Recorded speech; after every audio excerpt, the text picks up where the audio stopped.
دوستو اللہ کی دی رزق پہ ہمیں کبھی گھمنڈ نہیں کرنا چاہیے، کبھی اس پر غرور نہیں کرنا چاہیے۔ وہ تو عز من تشاء وہ تو ذل من تشاء، اللہ جس کو چاہے عزت دے دے، جس کو چاہے ذلت دے دے۔ آج میں آپ کے سامنے ایک بہت ہی پیارا واقعہ سنانے والا ہوں، جسے سن کے آپ کے پیروں تلے سے زمین کھسک جائے گی کہ آپ یہ بھی حیران میں پڑ جائیں گے کہ ایسا بھی ہو سکتا ہے کیا۔ آج میں آپ کو دو باتیں بتاؤں گا، پہلے کیا کرنا ہے اور کیا نہیں کرنا ہے۔ پہلے آپ ایک واقعہ سن لیجئے۔ ایک عورت تھی جس کے اندر دولت کا نشہ آ گیا تھا، وہ تمام طرح کے گناہ کیا کرتی تھی اور اس کے گھر میں بہت سارے نوکر چاکر رہا کرتے تھے اور اس کا گھر بہت ہی عالی شان بنا ہوا تھا۔ ایسے وقت میں عورت اپنے گھر کے اندر داخل ہوئی اور اس کو بہت زوروں سے بھوک لگی ہوئی تھی۔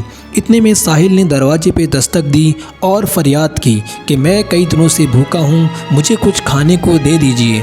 لیکن اس مغرور عورت نے فقیر کی بات کو انسنا کر دیا اور کافی دیر تک فقیر فریاد کرتا رہا، دروازے پر وہیں کھڑا رہا۔ اتنے میں عورت کو غصہ آ جاتا ہے اور وہ کہنے لگتی ہے کہ فقیر کیسے میرے دروازے پر آ کر کھڑا ہو گیا ہے، اس کو تو یہاں نہیں ہونا چاہیے تھا۔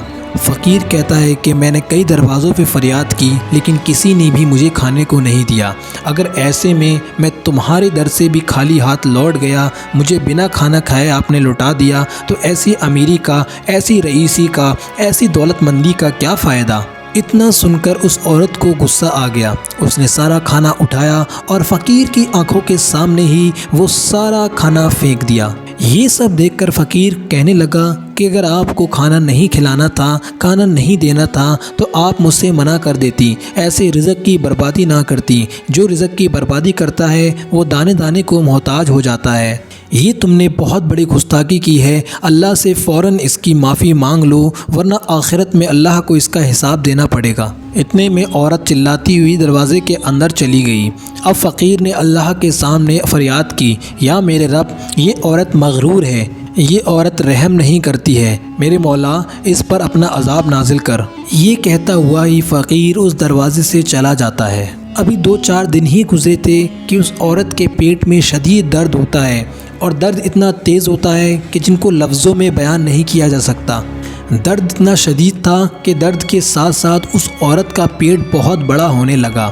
اب عورت یہ حیران ہونے لگی کہ ابھی تو اس کی شادی بھی نہیں ہوئی ہے، پھر اس کے باوجود اس کا پیٹ ایسا بڑا کیوں ہو رہا ہے۔ پھر وہ ڈاکٹروں کے پاس اپنا ٹیسٹ ویسٹ کرانے کے لیے گئی تو ڈاکٹروں نے ٹیسٹ کرنے کے بعد بتایا کہ اس کے پیٹ میں ایک گانٹھ بن چکی ہے، جو گانٹھ بہت ہی بڑی ہو رہی ہے، جس نے کینسر کا روپ لے لیا ہے۔ اب عورت حیران ہو جاتی ہے کہ وہ کہنے لگی کہ اس نے تو ایسا کچھ کھایا ہی نہیں، وہ تو ہر چیز سے پرہیز کرتی ہوئی آئی ہے، پھر اس کے باوجود اسے اس پریشانی کا سامنا کیوں کرنا پڑ رہا ہے۔ جیسے ایسے وہ اس بارے میں سوچتی رہتی تھی، اس کا پیٹ دن بدن بڑا ہوتا رہتا تھا۔ پھر اس کو اچانک اس فقیر کی یاد آئی، جب اس عورت نے اس فقیر کے منہ پہ کھانا پھینک کر مارا تھا۔ عورت سوچنے لگی کہ میں نے فقیر کا دل دکھایا، اس لیے اس نے اللہ سے میرے لیے بد دعا کی اور اس کا نتیجہ یہ ہوا کہ میرا پیٹ دن بدن پھولتا جا رہا ہے۔ اب اس کو پچھتانے سے کیا فائدہ جب چڑیا چگ گئی دانا۔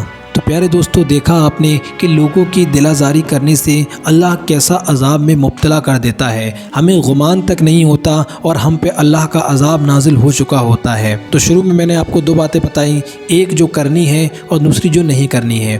پہلی کہ آپ کو کبھی بھی کسی کا دل نہیں دکھانا ہے، کیونکہ پیارے آقا صلی اللہ تعالیٰ علیہ وآلہ وسلم نے فرمایا، انا آذانی مسلمن فقط آذانی ومن آنانی فقط آذ اللہ۔ جس نے کسی مسلمان بھائی کا، جس نے کسی مومن کا دل دکھایا، اس نے میرا دل دکھایا، اور جس نے میرا دل دکھایا اس نے اللہ کا دل دکھایا۔ تو کبھی بھی کسی کا دل نہیں دکھانا ہے۔ اور دوسری بات جو نہیں کرنی ہے، ہمیں کبھی بھی کسی فقیر کو خالی ہاتھ نہیں لوٹانا ہے۔ آپ کے پاس 1 روپیہ، 2 روپے، 5 روپے، 10 روپے جو بھی ہوں آپ عنایت فرمائیں۔ تو کیسے لگی آپ کو ویڈیو؟ کمنٹ باکس میں کمنٹ کر کے ضرور بتائیں۔ ملتے ہیں اگلی ویڈیو میں۔ اللہ حافظ۔